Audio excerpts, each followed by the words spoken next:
Buenas noches, ¿cómo estás, Pedro? Muy bien, ¿cómo estás tú, Kenia Santana? Bien, gracias a papá Dios, agradecidísima por el día, por la vida, por el friazo que está haciendo, pero bueno, gracias a Dios por eso, ¿verdad? Como decíamos anoche, hay que tener una actitud agradecida, decía nuestra invitada de anoche, está verificado científicamente que la gente agradecida tiene menos problemas psiquiátricos. Bueno, tenemos una psicóloga, y ella no va a decir si es verdad o no. Oye, y otro, qué bueno que sea este tema porque hoy día estamos llenos de locos por todos lados. Hoy día estuve viendo la conformación de uno más, un ejemplar más de lo que estamos comentando. Tremendo. Fuerte, fuerte, fuerte como está el panorama psiquiátrico del mundo, no solamente en nuestro país, no solo de Chile, el panorama psiquiátrico del mundo está fuerte. Son las 7 y agradecemos a Papá Dios este martes que nos regala hoy con un tema súper interesantísimo. Pedro, tú vas a hablar de las balas locas. Nuestra querida amiga, la psicóloga Marisol Sagredo, nos va a hablar de los papás. Oye, qué mala calidad parental. Yo estaba haciendo un recuento de todos los líos que hay sociales y en casi todo están involucrados los papás, las mamás. Dios mío, ¿qué está pasando? Hola, Natán, muy buenas tardes, saludos y bendiciones. Un abrazo para ti. Le recordamos a la gente que se vaya conectando, a Marisol, a Pedro, a Kenia, a Natán, a todo el que esté conectado, que denle like al programa si le gusta, pero es importante que lo comparta, que le dé compartir, porque así otras personas se benefician de todos los conceptos emitidos en este programa. ¿Ya? Perfecto. ¿Cómo? Que son pocos. Bueno, hoy se va a hablar de muchas cosas, pero sabes que a mí me sorprende, como te decía antes, cómo tenemos el caso de el hijo de Argandoña y ¿cómo que se llama el abogado?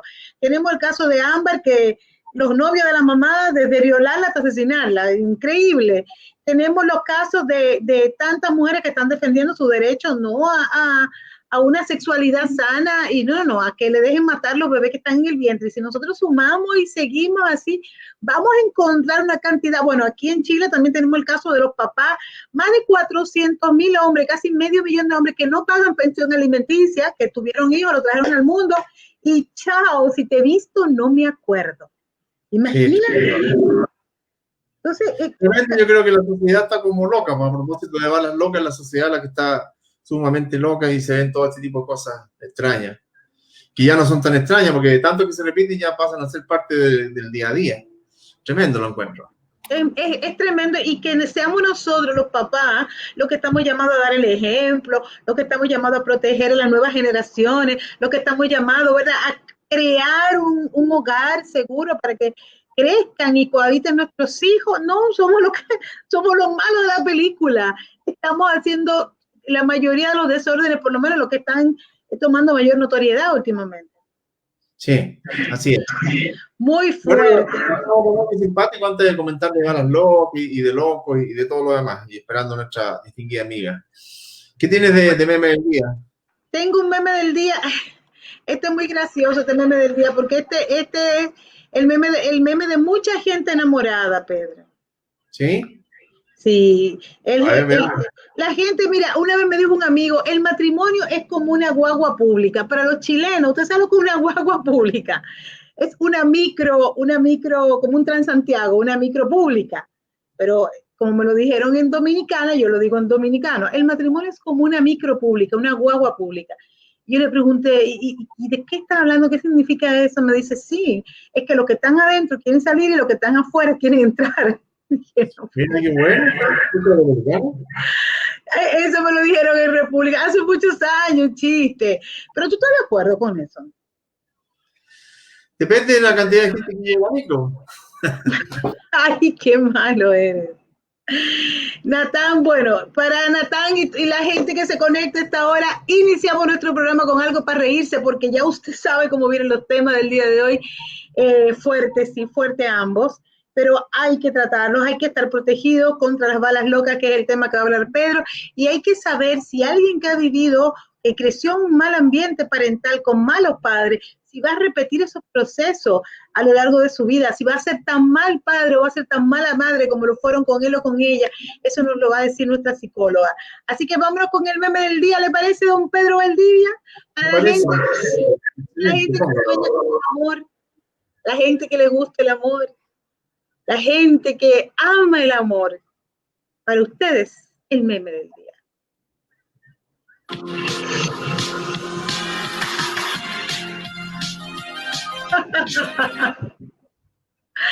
Oye, ponlo de nuevo, es demasiado romántico, eso hay que ponerlo de nuevo.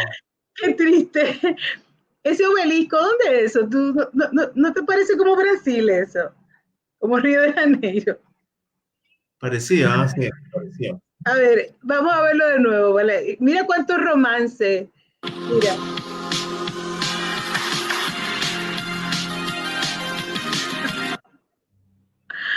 Esa es una, Pedro, esa es una oda al amor propio. Yo creo, y va corriendo, va al monumento del amor, seguro. Esa es una oda al amor propio. Oiga, si usted no se quiere usted, no espere que nadie lo quiera. Si usted no se respeta a usted, no espere que lo van a respetar. Uno enseña a la gente a respetar a uno. ¿Sabía eso? Con nuestra conducta enseñamos a los demás que nos falten el respeto. Así que quiérase, abrácese, apupúchese, aperrúchese, póngase linda para usted misma, póngase lindo para usted mismo antes que para otra persona, porque hasta que usted no se quiere de verdad, nadie lo va a querer. Eso es así. Así que salga a dar un paseo con usted misma. Yo voy a dar un paseíto mañana en la mañana conmigo misma. Cuéntanos, Pedro. Bueno, unas balas locas a propósito de que han habido casos por ahí de disparos y situaciones raras. En realidad las balas locas es un nombre periodístico que le pusieron las balas locas, pero la única loca aquí, o loco, es el que dispara la bala. Ese es el de la bala loca. Porque las balas, como comentábamos ayer, de que se intenta, o sea, si bien es cierto, cuando tú disparas con un revólver o una pistola, hay un cierto grado de dirección que le da al tiro, pero no siempre ocurre así. Llega un momento en que ya pierde fuerza ese tiro y ese tiro, si no impacta donde estaba apuntado, va después casi loco. Generalmente el tiro ya pierde la fuerza que le va dando el proyectil para llegar al blanco que fue elegido por el tirador, ¿entiendes? Eso por una parte. Y por otra parte, especialmente ha ocurrido mucho en las zonas periféricas, y eso es tremendo, porque una bala loca que sale de una celebración, hay muchas celebraciones de los narcotraficantes, hay muchas celebraciones cuando llega la droga, cuando no hay droga, cuando tiene funerales, cuando se va al funeral, cuando gana un determinado equipo, o sea, celebran por todo y todos lo celebran con esa mezcla rara, pero que tiene el mismo sonido que son las balas, muchas balas, mucho disparo en la población especialmente, y los fuegos artificiales, que pareciera ser son balas. Entonces, esos proyectiles que estas balas locas, que estos sujetos delincuentes, por supuesto, disparan, en alguna parte tienen que caer por la ley de la gravedad, naturalmente caen. El problema es que generalmente caen en lugares, y como son en lugares de poblaciones más bien populares, no tienen, esos muros no tienen la fortaleza, el techo tampoco tiene la fuerza necesaria como para poder contrarrestar la fuerza de un proyectil. Esas balas ingresan generalmente, y por esas cosas tan raras del destino, porque es como si uno hiciera una estadística, seguro que de 100 casos, 90 le pegan a niños. ¡Ay, Dios! ¡Es verdad! Es una cosa muy extraña, que siempre están cayendo niños, los niños pasan mucho. Padre, yo te quiero preguntar algo. Toda bala, porque yo veo en esos narcos funerales, por la tele, gracias a Dios por la tele, Pedro, yo veo que disparan ráfaga y armamento y cantidad de balas, todas las balas, todas, por la ley de la gravedad, por efecto de la ley de la gravedad, tienen que caer al suelo de nuevo. Todas caen con potencialidad asesina.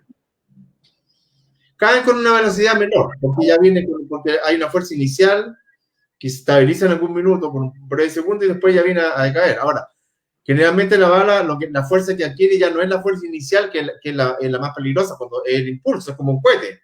Claro. Entonces, cuando se acaba ese impulso, esa bala, ese proyectil, mejor dicho, va a caer. Y cae por la fuerza de gravedad. Por lo tanto, como no estamos hablando de aquí de un pedacito de plástico, estamos hablando de un pedazo de plomo, de acero. Algo metálico. Va a caer con bastante fuerza y va a provocar, obviamente, un daño mayor. Es como cuando cae un meteorito, una cosa así. Ajá, oye, como un meteorito. Claro, mejor, más que meteorito, cuando caen esos granizos. ¿Te has fijado que hay granizos que te pueden Sí, causar lesiones y pueden sí, dañar los vehículos? Bueno, claro. más o menos es el mismo efecto, porque imagínate que un granizo no es más que un pedazo de agua congelada. Aquí estamos hablando de un proyectil, de un pedazo de plomo que ya va. De hecho, la gente, para nuestros amigos, cuando uno ve los cartuchos, los ve así bien formaditos, con una vaina y con una casita redondita al centro. Pero lo que Claro. cae o lo que llega no es así. Eso va disperso.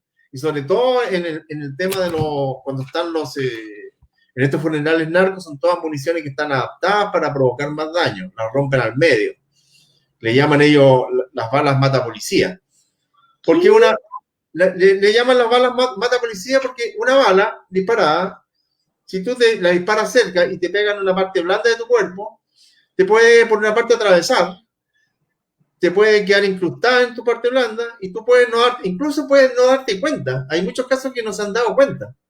Tú no te diste cuenta de que te pasó una bala, te pasó por la parte blanda de la tibia, por ejemplo, detrás de la pierna, no sé cómo se llama esa parte, y tú no te diste cuenta. De hecho, los delincuentes antiguamente se disparaban en un rollito, o sea, tomaban un rollito así y se pegaban un balazo que lo atravesaba por la parte ¿Y para qué? para ir al hospital y no ir a la comisaría. Porque en el hospital tú ya estabas 3, 4 días, tenían la posibilidad de darte la fuga de ahí. Es como, o sea, siempre existió esa rampita, es como la rampita que hicieron hoy día en esta formalización, que en vez de irse a la cárcel de Colina 1, nos fuimos para la clínica psiquiátrica allá en La Reina. ¿Ah? ¿De Estamos quién hablando, está hablando? ¿De quién está estamos hablando hablando? Dilo claro, dilo claro. de este muchachón, que en realidad ahí el abogado defensor le dijo, ¿de qué muchacho me está hablando? De este un hombre. Efectivamente un hombre, si ya 23 años tú eres un hombre, no eres un adulto, no eres un niño. Claro. Que disparó, o sea, porque o sea, lo que uno conocía como antecedentes generales de que se comete a propósito de balas locas, estamos hablando de lo que había ocurrido hace 6, 7 días atrás, con este enfrentamiento, puñetes, patá y acuchillamiento finalmente del padre, indistintamente lo que pueda haber hecho. Ya, pero contextualicemos por si hay alguien que no sabe la historia. Tú estás hablando de un hijo que en esta semana, la semana pasada, perdón, acuchilló a su papá. Claro, pero entonces Un intento de parricidio. claro, en esos antecedentes sale de que hace 2 meses atrás había pasado más o menos lo mismo, pero con una pistola. Había disparado, efectivamente. ¿Al Entonces, papá? al papá, claro, pero fue un amedrentamiento, pero al momento de disparar, disparó para el lado, ¿entiendes? Todo? Es como yo te voy a disparar, disparé para el lado. Y bueno, Como que lo estaba amedrentando. claro, se estaba amedrentando y en toda esa trifulca disparó para el lado porque no quiso disparar, seguramente. O sea, no le quiso causar la muerte en ese minuto. De hecho, así Claro. lo calificó como una agresión y no como una amenaza y no como un parricidio frustrado, como fue la última calificación. Bueno, esa bala loca, porque esa también es una bala loca, disparada por un loco, por supuesto, impactó en una muralla, pero podría haber impactado, por ejemplo, en la nana que estaba ahí mismo, estaba en la mesa del lado, estaba la nana, podría haber impactado. Entonces esa bala incluso la sacaron y cuando la sacan y la muestran, mañana seguramente la van a mostrar en la fotografía, sale una cosa distorsionada así, una cosa amorfa.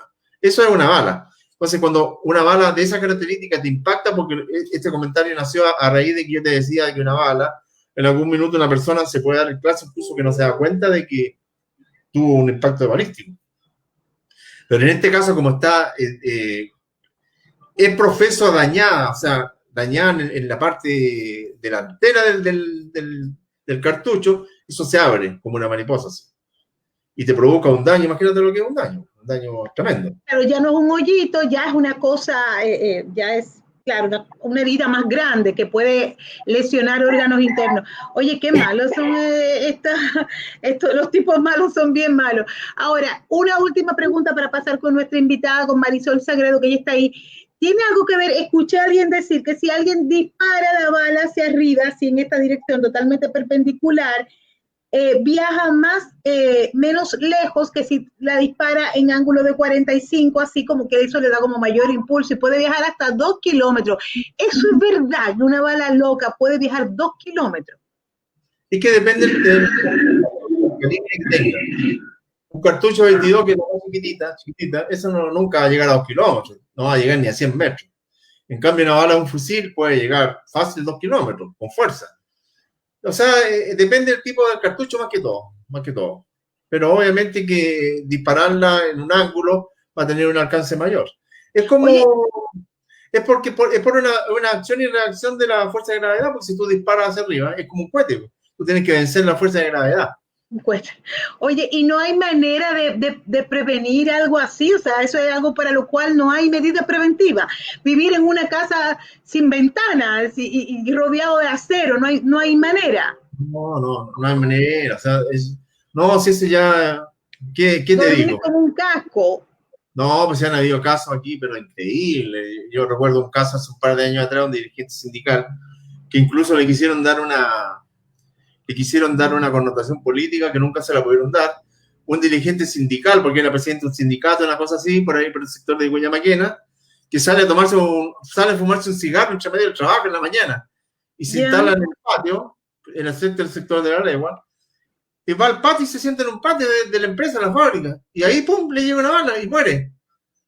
Oye, y nunca se pudo saber de quién fue la bala. A la bala, obviamente, en las poblaciones que están en las proximidades, que tienen antecedentes de ser poblaciones con características de delincuencia.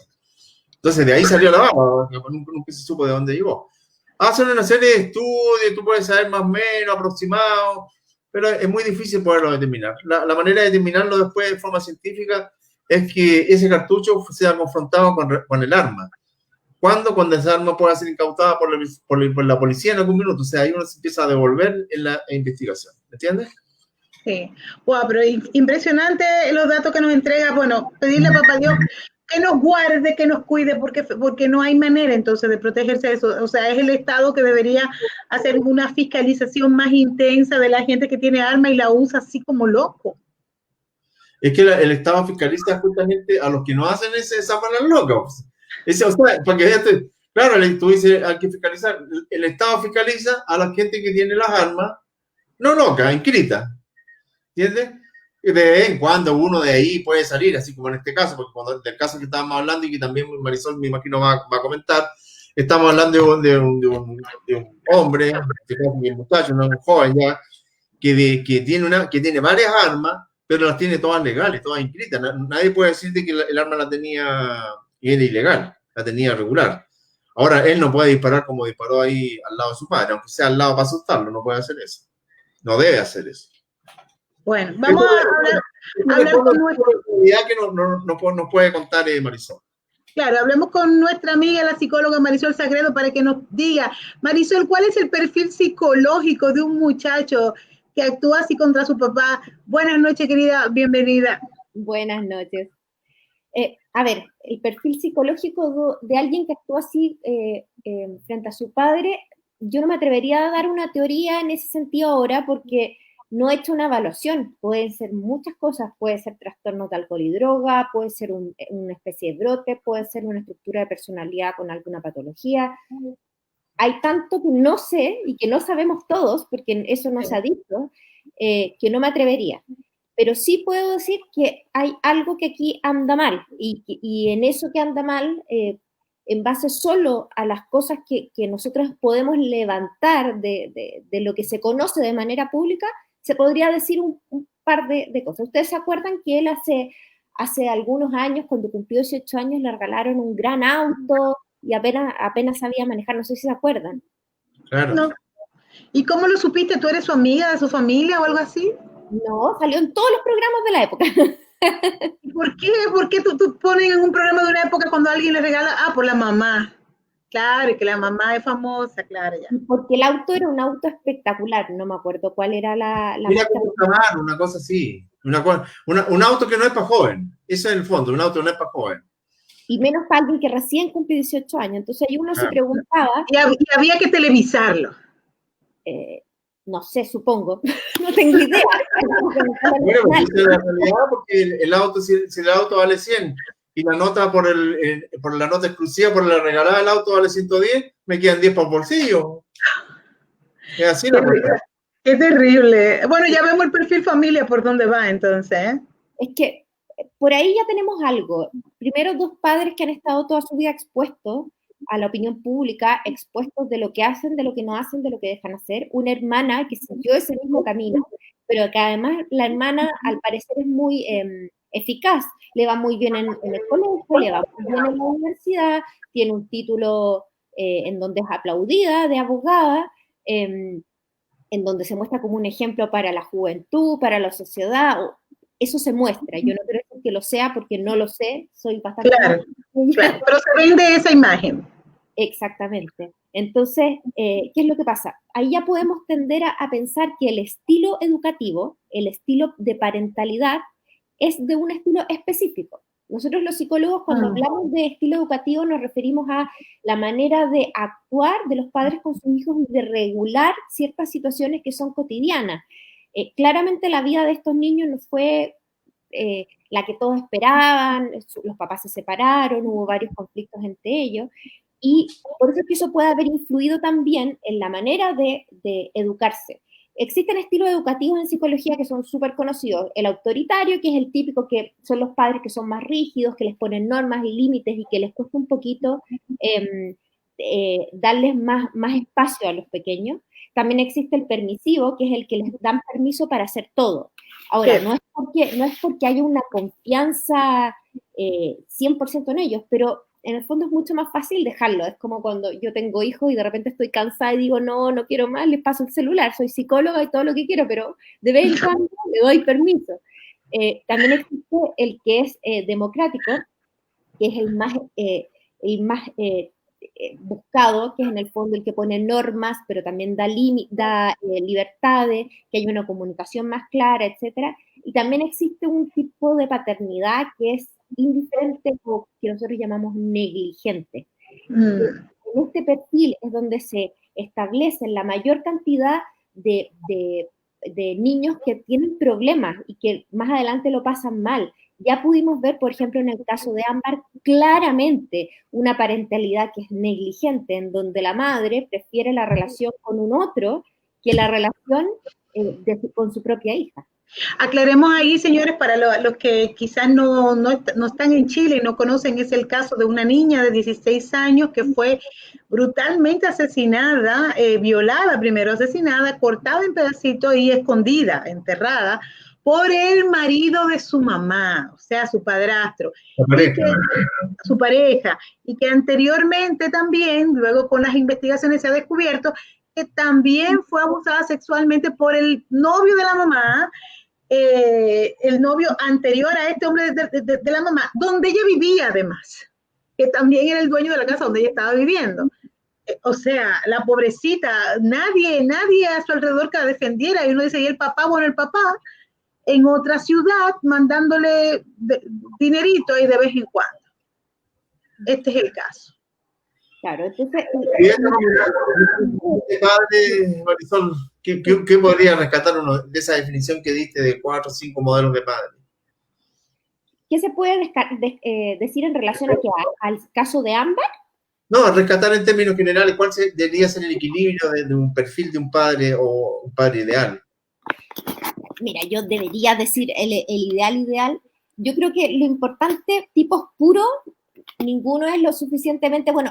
Obviamente yo me quedaría con el democrático, pero tenemos que poner en la balanza 4 aspectos importantes que yo digo siempre que es como una cruz. La exigencia, la permisividad, la frialdad y la calidez. Y en esa cruz deberían moverse los estilos de personalidad. Claro, los autoritarios están mucho más entre la exigencia y la frialdad. Los que son negligentes entre la frialdad y la permisividad. Los sobreprotectores o permisivos entre la permisividad y la calidez, y el democrático entre la calidez y la exigencia. A mí me gustaría que mis hijos dijeran que yo soy una madre más democrática, que me vean cercana y cálida, pero que además les exijo. Yo creo que ese es el balance perfecto. En la Biblia hay algo parecido. La Biblia habla de la disciplina con amor, ¿entiendes? O sea, habla de que el padre que ama al hijo lo disciplina. Entonces, te deja entender que el amor real no es como hagan lo que ustedes quieran, pero que tampoco él vaya para aquí, vaya para acá, que tampoco ese es amor. O sea, te presenta un lindo equilibrio. Exactamente. Hola Heidi Garza Aguirre, desde México. Señores, tenemos audiencia en el día de hoy. Un beso para ti, mi querida. Continúe, señorita psicóloga, por favor. Yo creo que ahí está como la base. ¿Cuál es el tema? Y que nosotros con Pedro nos topamos la semana pasada en un canal de televisión, hablando, por ejemplo, de un caso también que está pasando en Chile, pero poniendo el caso de Ámbar, también de esta chica que desgraciadamente la asesinó el padrastro de su mamá, el marido de su mamá, el pololo de su mamá. Sí. Ahí es lo que nosotros vemos. Yo veo, por ejemplo, siempre que dicen, oh, este es un psicópata, y después yo lo analizo y digo, a ver, el psicópata no es alguien que fue educado como psicópata. El psicópata tiene una genética, una biología que dificulta que él socialice. Por tanto, eso hace que además de lo que puede haberse encontrado en el crecimiento, genéticamente tenga un problema. ¿Sí?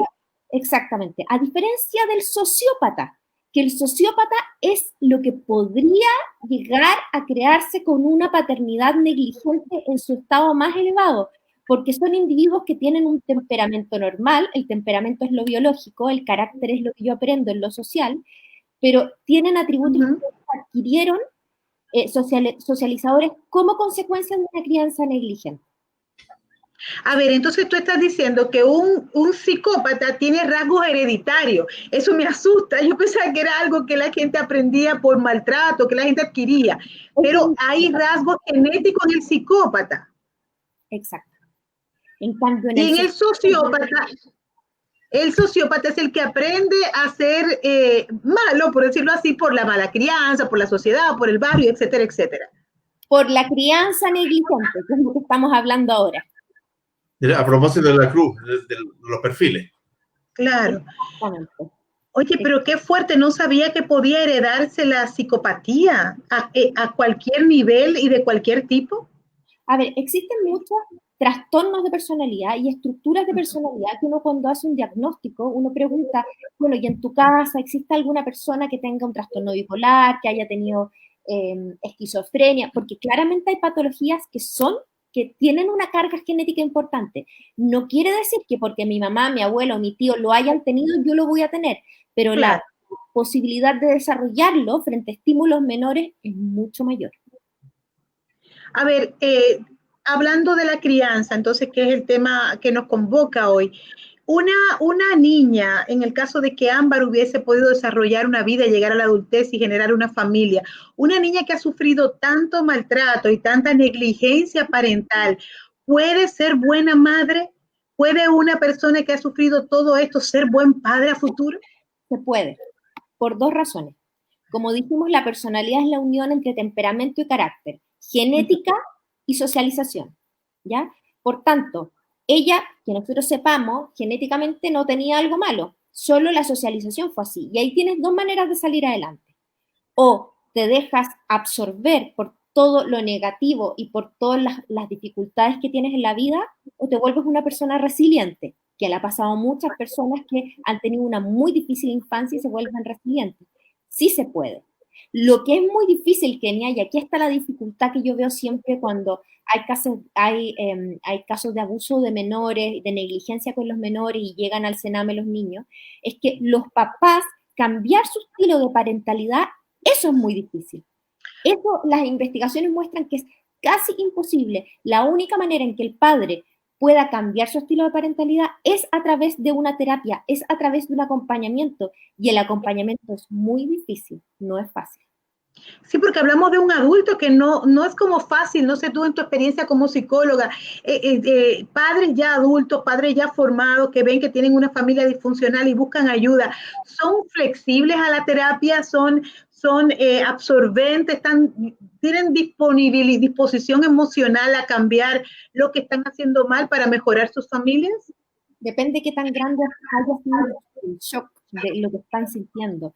Pero en el fondo lo que es claro, que uno como psicólogo se transforma en el apoyo emocional en el que yo hago de padre para los padres, porque los padres creen que lo están haciendo increíble, impecable, todo 100% bien, y no es así. Entonces hay que modelar las habilidades para enfrentarse eficazmente a los problemas que son cotidianos, a las normas, a las reglas, a los permisos, a los cariños, etcétera. Y eso es volver a escribir la relación con los niños. Hay que enseñarles habilidades de control, de manejo de conducta de los niños, manejo del hogar, incluyendo incluso la economía doméstica. Es algo que quizás ellos no saben. Por tanto, se han vuelto negligentes, no les entregan la alimentación, el cuidado necesario, no saben cuidar físicamente a sus niños.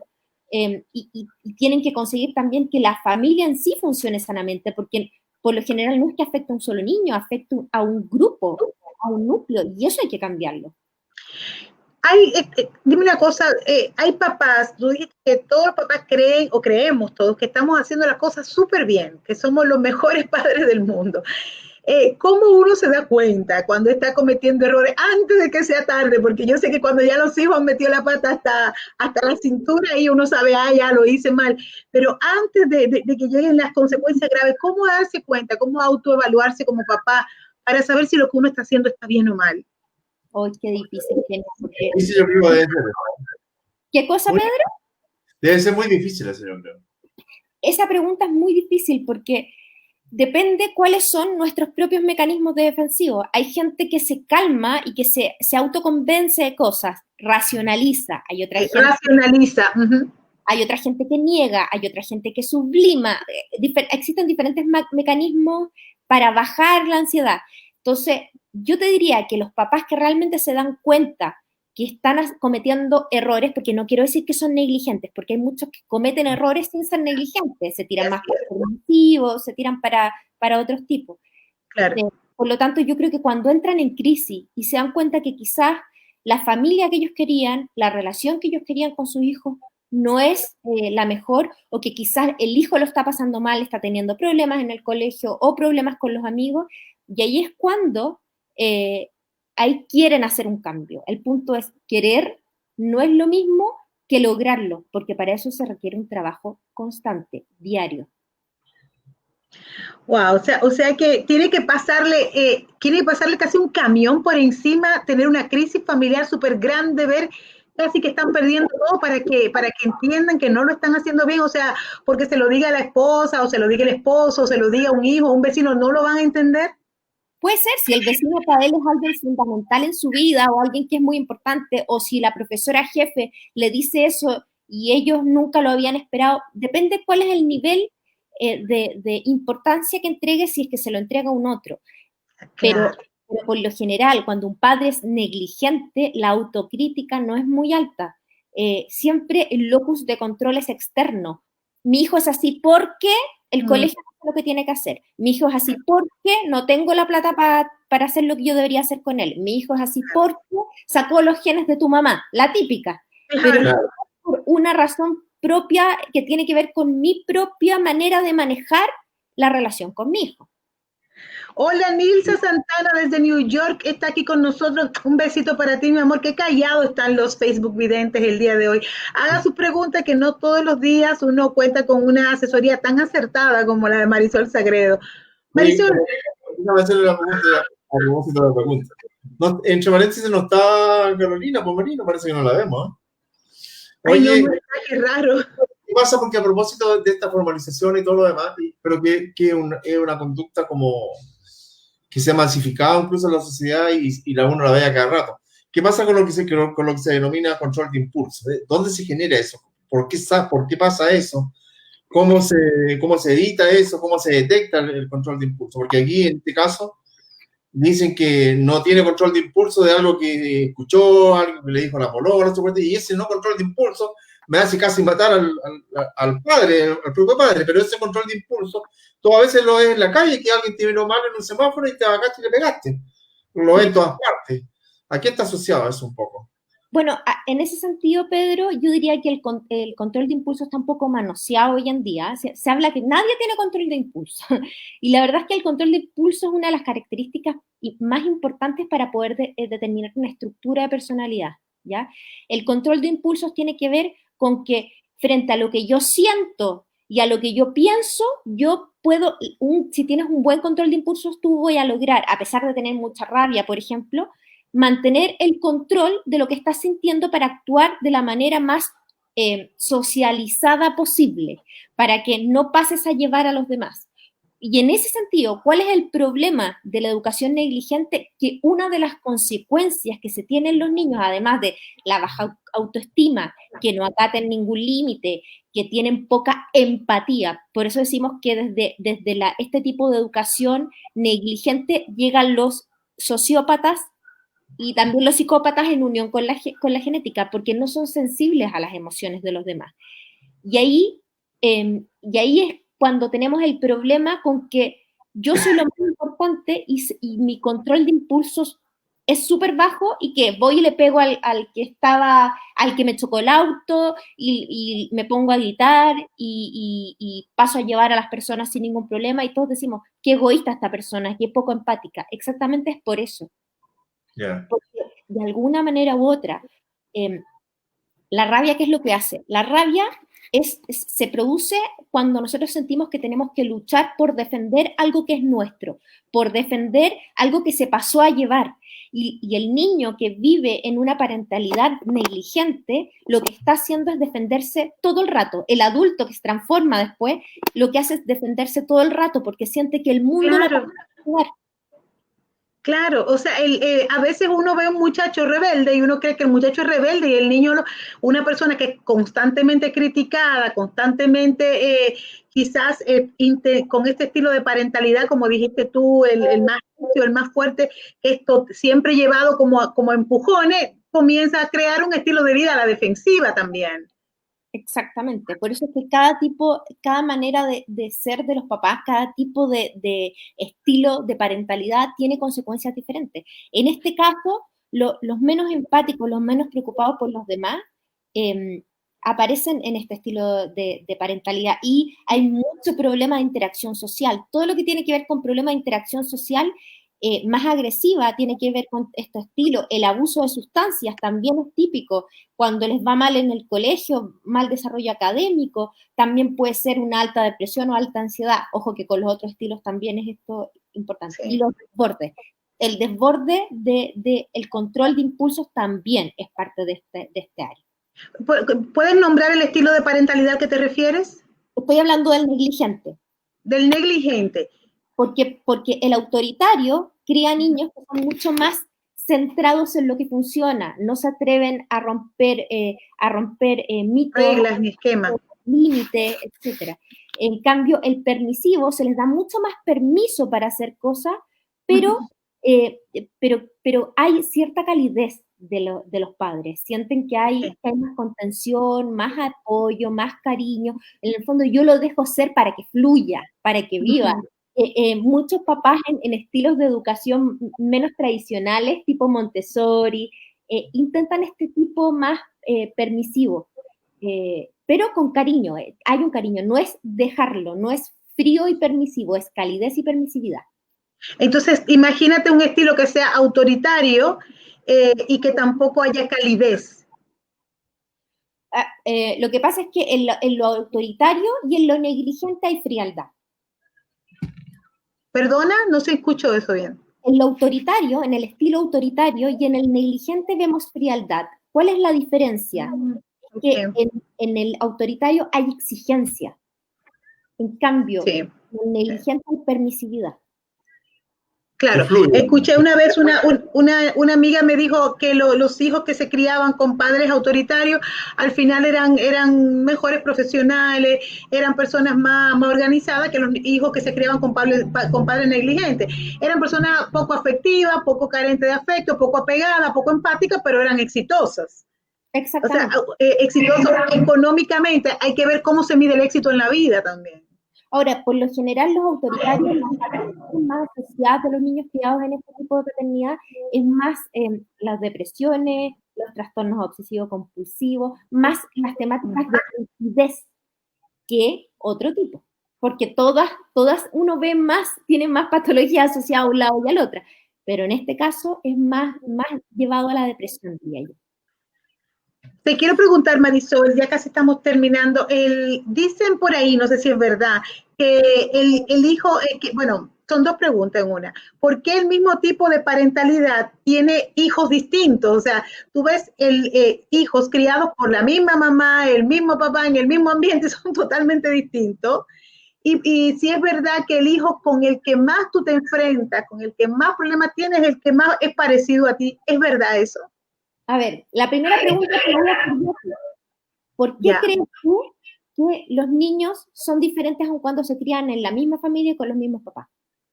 Yo creo que tienen un componente genético, sinceramente, que es parte de su temperamento, pero yo no soy la psicóloga que eres tú. Exacto, es que es así de simple. El temperamento, lo biológico, hace que los niños vengan con una carga diferente. Tenemos que pensar que la cadena de ADN es diferente, por tanto, de origen ya vienen con cosas diferentes. Ahora, también recordemos que el carácter se desarrolla a través de la socialización. Ellos van a cursos diferentes, con compañeros diferentes, con profesores diferentes. Y nosotros como papás, por ejemplo, por lo general somos mucho más rígidos con el primer hijo y con el segundo somos un poco más relajados y eso también influye. Es verdad, es verdad. Oye, y por último, ¿es verdad que ese hijo con el que usted más se pelea, con el que usted más problemas tiene, con el que usted más lucha, ese es el que más parecido a usted y por eso le cuesta tanto? ¿Será verdad o no? Mira, según la teoría junguiana, que es la teoría que a mí, una de las que más me gusta, al final uno con lo que pelea es con lo que le representa a uno mismo. O sea, con nuestras propias sombras son con las cosas que uno más pelea en el exterior. Por tanto, cuando uno tiene conflictos con un hijo en específico, con temática específica, lo que uno debe hacer, por ejemplo, yo en terapia con el paciente, es mostrarle qué partes relacionadas con ese mismo aspecto está en el mismo paciente y cómo desarrollarlo y por qué le molesta tanto. Y cuando se pueda solucionar esos aspectos en uno, va a ser mucho más fácil solucionar el conflicto con el hijo. Siempre y cuando no estemos hablando de un conflicto como que es un narcotraficante. Agarra una pistola y te disparó. Claro, o sea, eso es común, para todo ser humano común va a ser un conflicto. Estamos hablando de hijos normales, pero con los que uno se lleva mejor o peor. Claramente tiene que ver con aspectos propios que uno ve, como decimos en psicología, proyectados en uno, pero son de uno. O sea, pero son de uno. O sea, el ejemplo que comentábamos hoy día al inicio de la conversación, no hay calificación alguna para los papitos, ¿no parece? No nos podemos cuadrar en ninguna. Están detrás de la cruz. No, están dentro de la cruz, pero no me atrevo a decir nada. No digo, cualquier opinión puede ser jugar en su contra, pero yo lo digo, narcisista. Lo que pasa es que el narciso se mira a él mismo y al final el mundo no existe, por eso es que hay existe la figura de ego. Y aquí habría que preguntarse, ¿fueron capaces de ver a sus propios hijos en sus necesidades? No, eso es claro, no, porque aparentemente cada cual es narciso en su propio mundo y no miraba más allá de ese mundo, ni siquiera a su par, menos iba a mirar a sus hijos. Entonces, yo creo que por ahí un poco la cosa. Y eso sí que se denota claramente en los hijos, los propios hijos. Se denota claramente. Hola, Anis Soria. Vamos a darle el saludito a Ani Soria Valenzuela, que nos acompaña en esta noche. Hola, bienvenida, Ani. Un gusto. Si tienes alguna pregunta, escríbela ahí para la psicóloga. Ya casi estamos terminando nuestro programa acerca de este estilo de parentalidad. ¿Por qué hay papás, y esto se le atribuye casi siempre a los hombres, que les es más fácil abandonar a los hijos? Y otros que no, y otros que mueren con sus hijos aunque le cueste la vida. Y saben que le está costando y no lo sueltan. ¿Por qué? Mira, sabes que yo he estudiado harto al respecto, porque en el programa en el que participo me aparecen muchos casos de padres que abandonan a sus hijos. Y yo te diría que no puedo decir una sola regla, una sola ley, pero siento que en la mayoría de ellos hay cierta inmadurez para ser padres. ¿Inmadurez? Sí, entonces les cuesta mucho tomar el rol de cuidar a un otro si no se han cuidado ellos mismos. Claro. Imagínate una persona, es lo que hablábamos al principio, que si tú no eres capaz de amarte a ti, es difícilmente que pueda ser capaz de generar amor hacia otras personas. Si no hay una estima personal correcta, tampoco hay una estima hacia los sentimientos de los demás, tampoco apropiada. Entonces, si una persona está desbalanceada en eso, es imposible que pueda entregar tener buenas relaciones. Una persona que se la cree mucho y que se cree el centro del mundo, va a mirar a los demás por debajo del hombro siempre. El problema es que no pueden abandonar, ni los quieren abandonar, aun cuando sean inmaduras, en muchos casos, siguen adelante. El hombre en Chile se abandona mucho el rol de padre porque se cree que la madre es capaz de cumplir a la perfección ambos roles, y no es necesario. Después cuando se pregunta por pensión dicen es que no tenía, claro, pero él comió igual, él viajó igual, él salió igual, y los niños no. Y tiene que ver con eso, yo creo. Igual mira la solución que da Ani. Entonces no tengan hijos si son inmaduros. Pero Ani, lamentablemente tenemos un sistema que antes de enseñarle a los niños a pensar, le dan condones para que aprendan, para que tengan sexo supuestamente seguro. Y tenemos una cantidad de padres y madres que yo me sorprendo con 3 hijos y 23 años. 2 hijos y 20 años. O sea, yo estoy sorprendida porque obviamente la sociedad que formamos, yo diría que por ahí por los 80, por los 90, más que los 80, les enseñó a la gente que tuviera sexo, que eso era algo natural y que luego las consecuencias, ahí veremos cómo nos arreglamos la carga en el camino. Y tenemos mucha parentalidad inmadura, de verdad que sí, que corresponde, mira, precisamente, sin querer queriendo, a la edad que tendrían los papás, tanto de Ámbar como de este niño Argandoña. Sus papás fueron adolescentes por los 80, los 90, por ahí. Pero, ¿sabes qué? Ahí no lo podría decir. Hay un hijo, o sea, si yo busqué el hijo, eso quiere decir que hay una decisión de por medio.